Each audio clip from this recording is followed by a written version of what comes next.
All right, so story time about when Shakir Stewart, who was a Def Jam music executive, he killed himself. And my kid's father, whose name is Mark Dunn, he took me to his house, took me by his house.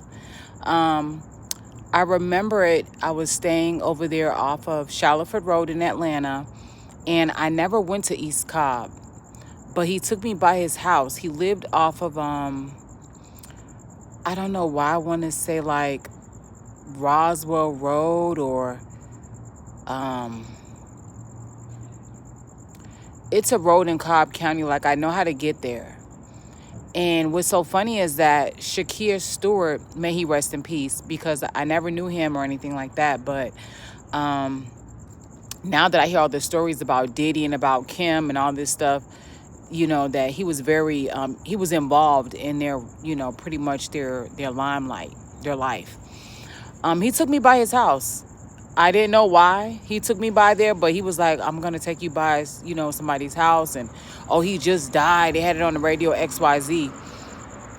So he took me by Shakir Stewart's house. And again, he lives off of, I want to say it's like Powers Ferry Road or something like that. And the thing of it is that he lives like right off the main road. That's one thing I remember about it. It's like when we busted right into his subdivision, he lived like the third or fourth house in. And, he took us right to the house and he like turned around in the man's driveway. I was like, damn. I didn't know that the man was that important.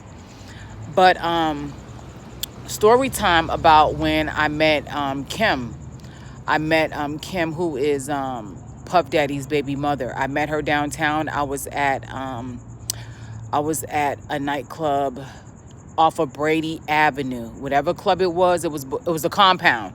The compound. And I remember her, she was driving a little Mercedes. I want to say it was like a SOK. It was very small. It was a two-door. She's tall as shit. Because like I was like right up there on her face, like wow, she's tall as I don't know what, and she's beautiful. She's a very beautiful person, and she's very beautiful in person. I met her at the compound. She used to have this company, her and like two other girlfriends. They had a company called Three Brown Girls, but whatever, happened with that never took off, or it took off, but it didn't really do what it was supposed to do. So that was just my story time. But he took me to Shakir Stewart's house. As far as I'm concerned, my kid's father was definitely involved in the music industry.